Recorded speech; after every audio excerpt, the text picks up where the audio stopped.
Good morning, everyone. Welcome to the forum on the relocation of impoverished households in the battle against poverty. My name is Zhao Chen. I will be your moderator for today's discussion. It's an honor to preside over this important discussion. Today, we will delve into key issues and strategies for relocating poor families, facilitating a comprehensive analysis. Our discussion today focuses on the relocation of poor families, which is an important measure in the poverty reduction strategy. This process involves relocating families living in poor, disaster-prone, or resource-poor areas to areas with better infrastructure and economic opportunities. The relocation of poor families refers to the relocation of families living in poor, natural disaster-prone, or resource-poor areas to areas with sound infrastructure and greater economic development potential. The strategy aims to lift these families out of poverty by improving living conditions, access to education, and health research. The relocation aims to address the root cause of poverty, such as environmental stress, lack of education research, and insufficient economic opportunities. About 40% of households hesitate to relocate due to livelihood and cost concerns, highlighting the importance of customers' relocation solutions such as building nearby. Improving infrastructure in resettlement areas can increase satisfaction to more than 85%. Well, corporate projects favor economic development and provide stable employment, as Evergreen's poverty alleviation project has done. Successful implementation requires strengthening implementation capacity building and stakeholder participation in accordance with local realities, which is fully reflected in the poverty alleviation practice in Hubei and Panxi. According to the report of the United Nations Development Program, after the relocation of poor families, the average per capita household income increased by more than 50% within 3 years. The availability of education research increased by 8%, and the utilization of medical service increased by 6%. This data shows that by relocating poor families can significantly improve their living standards. As urban planning expert Dr. Li mentioned in the 2023 issue of the Urban and Rural Development Research, the key to successful relocation is to provide support measures that are compatible with local economic and culture. This includes adapting infrastructure to local conditions and building community management capacity. According to a study by the Chinese Academy of Social Sciences in 2022, improved public facilities in local areas can increase resident satisfaction to more than 5%, reduce community crime by 40%, and increase economic activity by 40%. The relocation of poor families is a systematic project that requires considered efforts from many aspects, such as policy, community support, enterprise cooperation, and management service to ensure the sustainability and effectiveness of relocation. Before starting the discussion, please make sure that you speak constantly and respectfully.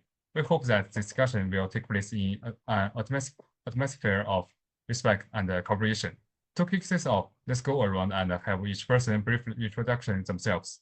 Please share your name, your background, and an area of particular interest to you about the relocation of impoverished households in the battle against poverty.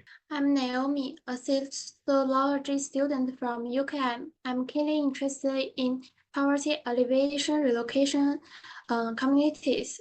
My name is Zheng Jiangkai, and I'm a professor in the University of Malaysia. I've done a lot of research on the relocation of impoverished households in the battle against poverty. My name is Xu Hang, a professor at UKM FST. Thank you, Zhao Yu Chen, our moderator for today's forum. Good morning, esteemed panel, lists, and audience members.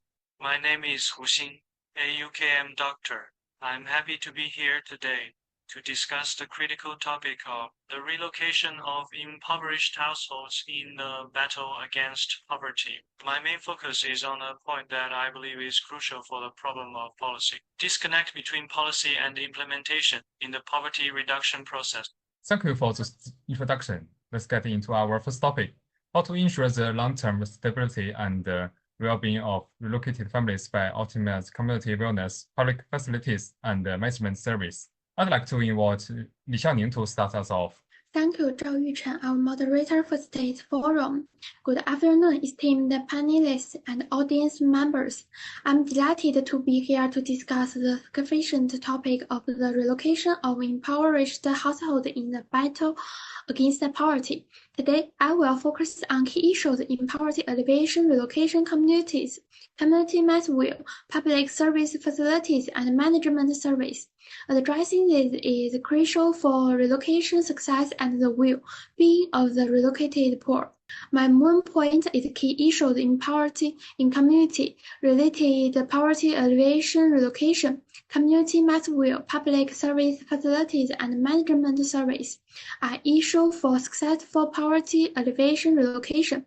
Each has challenges and solutions, and understanding them ensures a smooth, beneficial relocation successful process. First, community mass-will is decisive in poverty alleviation relocation. A 2017 survey by Deng Xiaoxi and Wang Sangui of 2019 registered poor households in 16 countries of 8 central and western regions showed that nearly 40% of the poor hesitated to relocate, worrying about losing production means, adapting to new places, and higher costs. These concerns impede relocation. To increase relocation issue, the approach should fit poor families' livelihoods, building housing locally, following standards, and strengthening post-relocation support. And my personal story is in a Jiangxi poverty alleviation project. Many villagers like Mr. Zhang were reluctant to move as he was attached to his long-farmed land. We arranged a visit to the resettlement site. After seeing modern houses, better schools, and factory job prospects, Mr. Zhang's attitude changed, seeing a better future for his family. Next, community public service facilities are crucial for the relocated population's quality of life, but in many resettlement sites, infrastructure construction trials housing construction. For instance, some areas have unstable water supply and frequent power outages, and lack sufficient medical and educational resources. Dr. Li, a renowned urban planning expert, noted in research on public service facilities allocation and sustainable development in resettlement communities that insufficient public service facilities threaten resettlement communities' long-term stability. Data shows that in well-equipped resettlement communities, resident satisfaction tops 85%.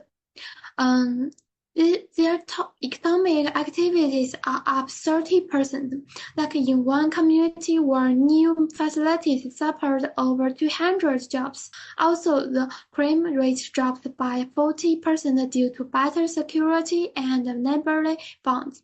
Finally, community management services are crucial for resettlement site harmony.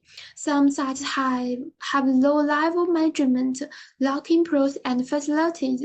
Disputes due to habit and control difference get no timely help. 洛小梅 lack of a pro-medication museum in 2019 caused a 30% conflict increase.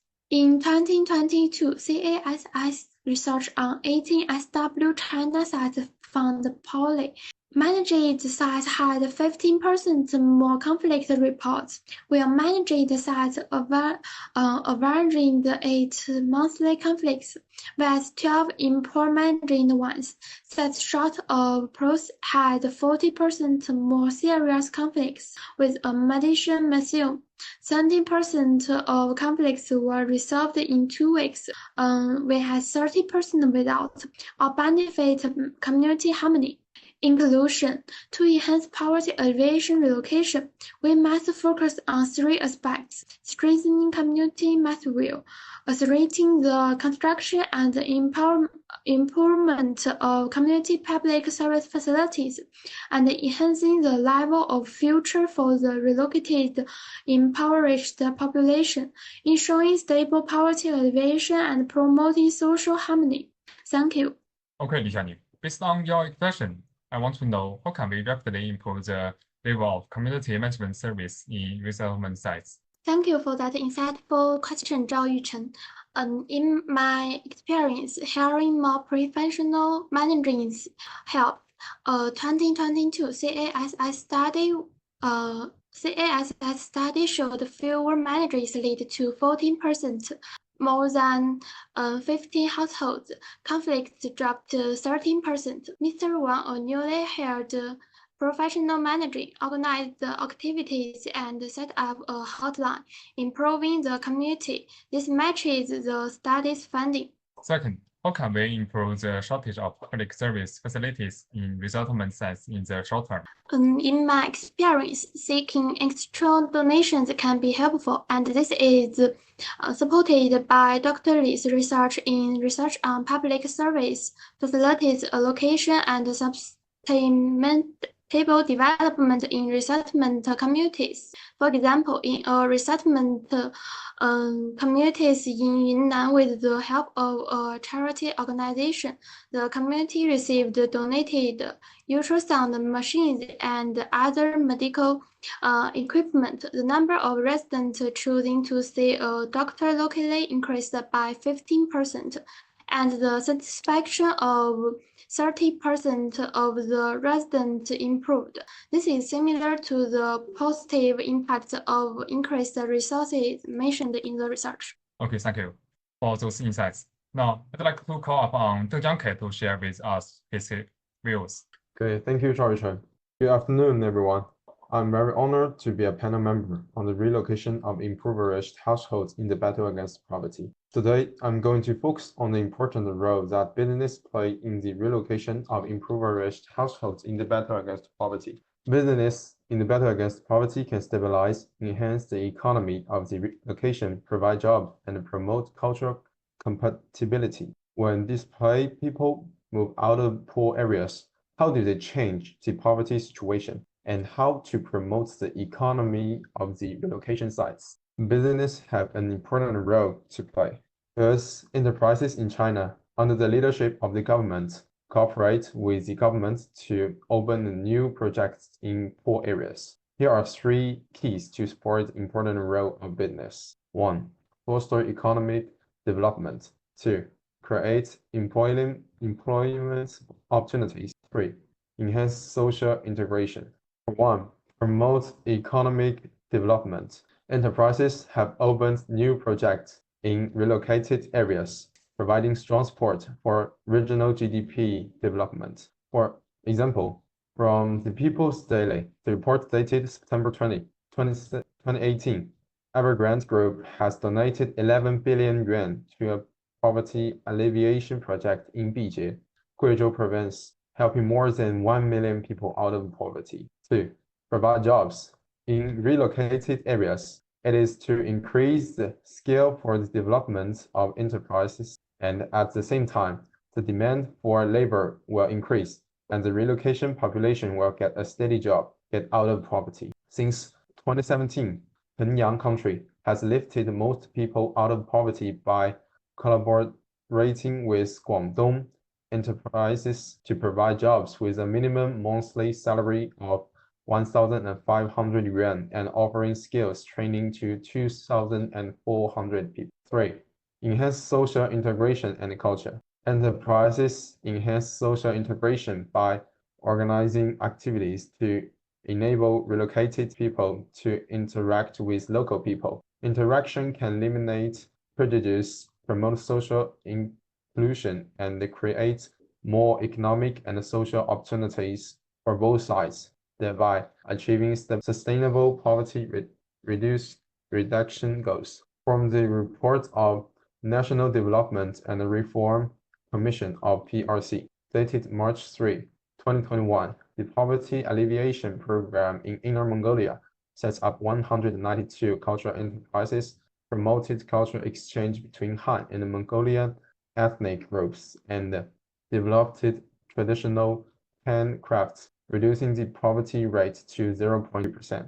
In short, business is particularly important to the relocation of impoverished households in battle against poverty. Enterprises can promote economic development, create jobs, and promote social harmony, create a beautiful new living environment for the poor people. Okay, thank you, Zhang Kai. I have two questions. First one is, how can enterprise further strengthen cultural integration between relocated population and the local community to ensure long-term social cohesion?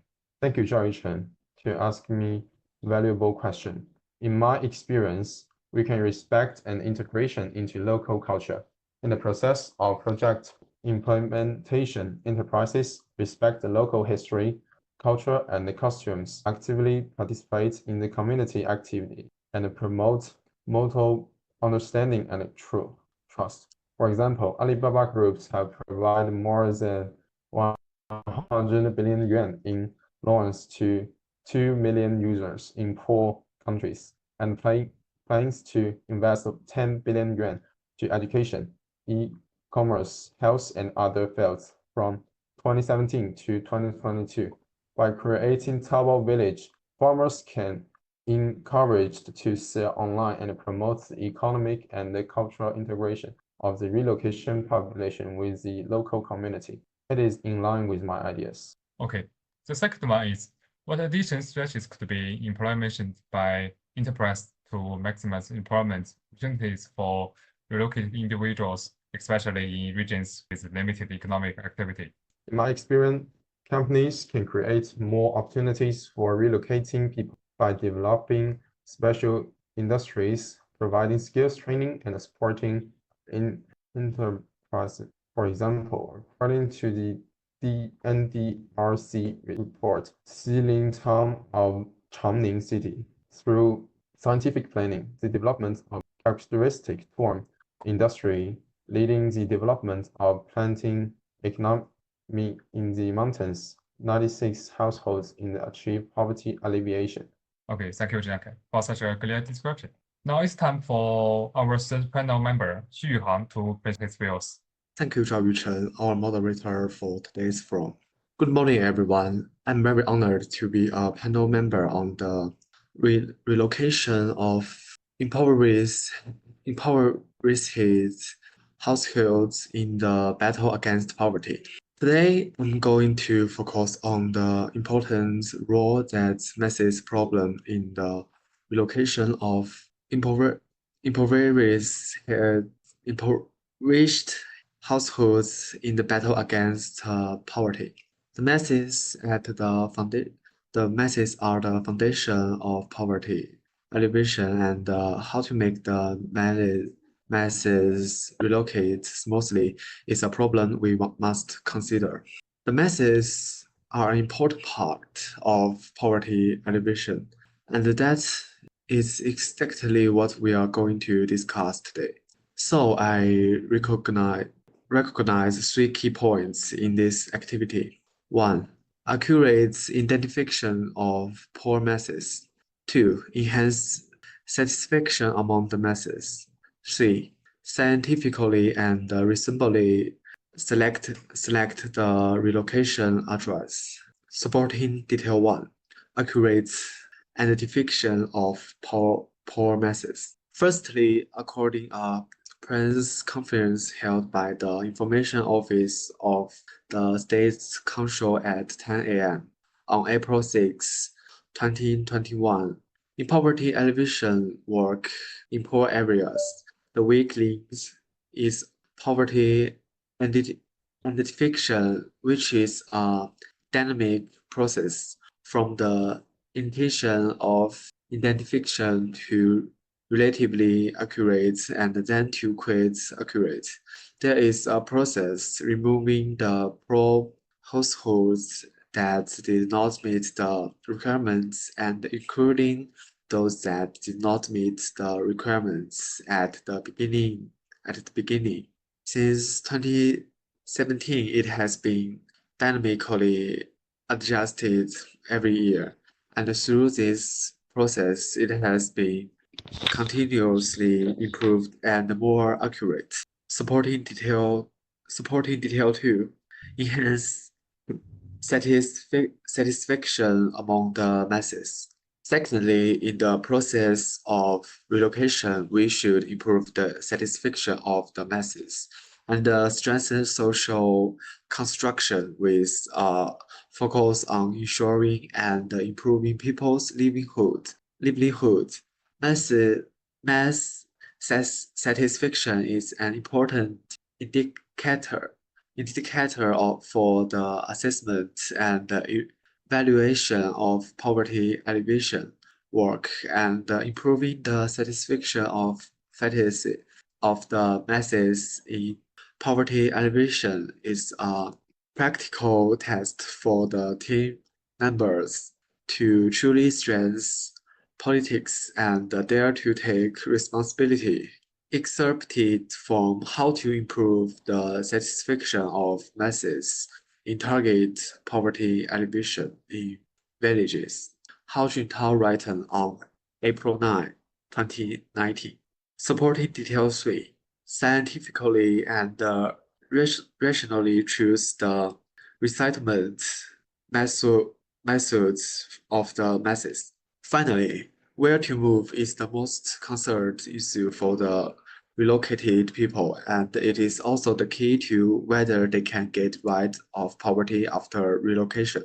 In China's poverty alleviation and relocation policy issued by the National Development and Reform Commission on March 13, 2018, it is mentioned that in accordance with the principle of voluntary relocation of the masses, combined with the construction of new urbanization and new countryside, combination of centralized resettlements and decentralized resettlements has been adopted.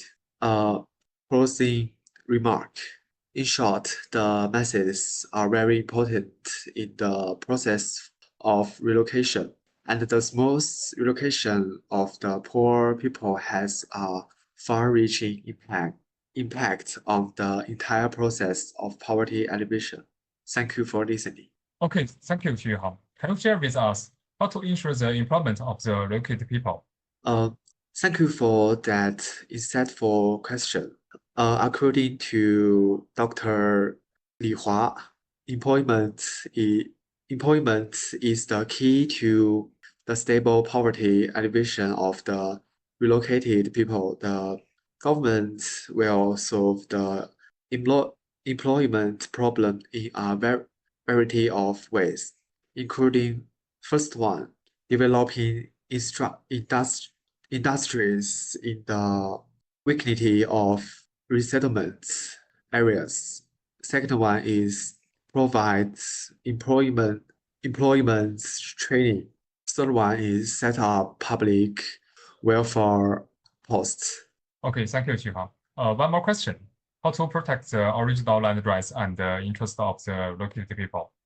In my experience, the original land rights and the interests of the relocated people in the place of relocation will not be lost due to relocation. The government will encourage the public to transfer land to agricultural cooperatives or interpreters to obtain the benefits of land transfer.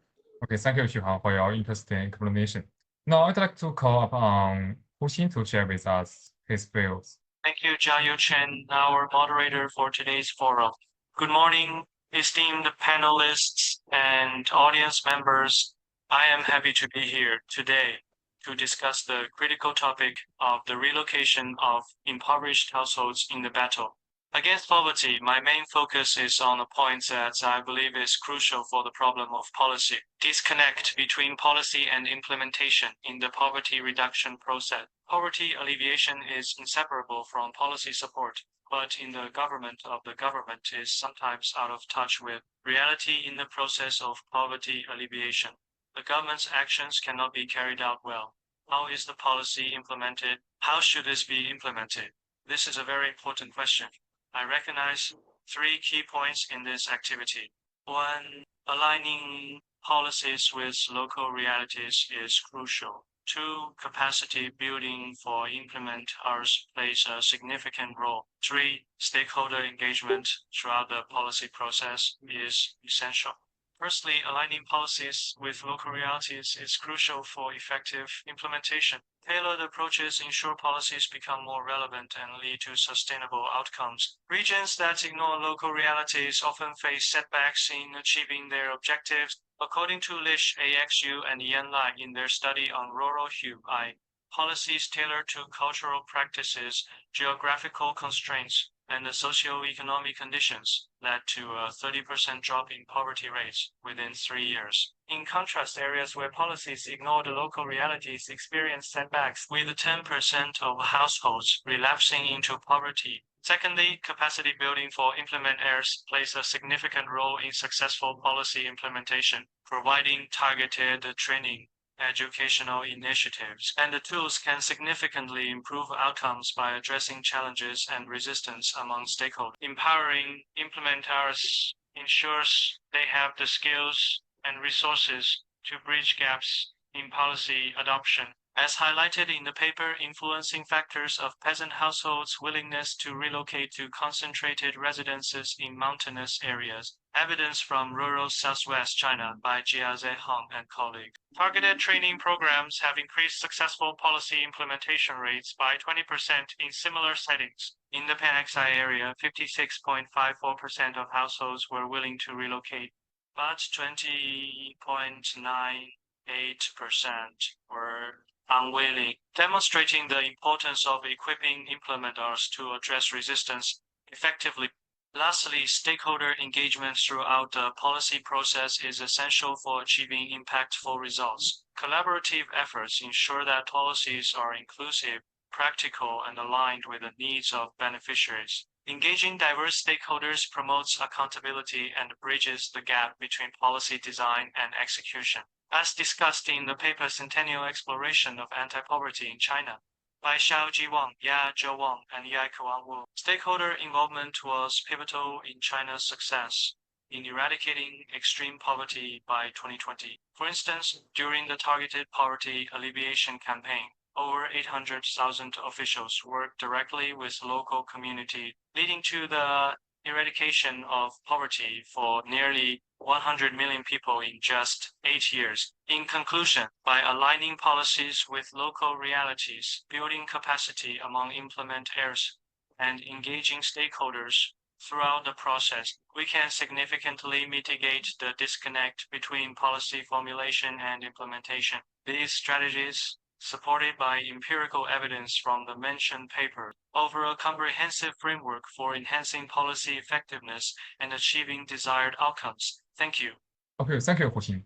I want to know how can places ensure sustainable outcomes in poverty alleviation efforts? Thank you for that insightful question, Zhao Yuchen. In my experience, policies that align with local realities and actively engage stakeholders lead to more sustainable outcomes. For example, in rural HUI, policies tailored to local cultural practices and socio-economic conditions reduced poverty rates by 30% within 3 years. This approach aligns with the findings of Lish AXU and Yan Li in their study on poverty alleviation, emphasizing the importance of understanding local contexts and providing implementers with the tools they need to succeed. Okay, the second is, what role does capacity building play in successful policy implementation? In my experience, capacity building equips implementers with the necessary skills and resources to effectively address challenges during policy implementation. For example, in the Pan-Xi area, targeted training programs increased successful policy implementation rates by 20% and helped address the concerns of the 20.98% of households unwilling to relocate concentrated residences. This observation aligns with the findings of Jia Zihong and colleagues, who emphasize the importance of empowering implementers to bridge gaps in policy adoption. Thank you, Hu Xing. Your explanation is very clear. We discussed the key dimension of the relocation process, community support, the role of business, policy implementation, and mass participation. Together, these factors statement the success and the sustainable of poverty reduction efforts. Thank you for your active prediction and valuable insights. Your contribution are critical to moving this dialogue forward. In closing, let us bear in mind that through cooperation and joint efforts, the relocation of poor families to fight poverty requires the support of all parties. If you have further questions, please feel free to contact us. Have a good day, everyone. 录完了，没时间了，最后一。我操，极限啊吓死了极限，10秒钟。 ，OK。我太紧张了，拜拜。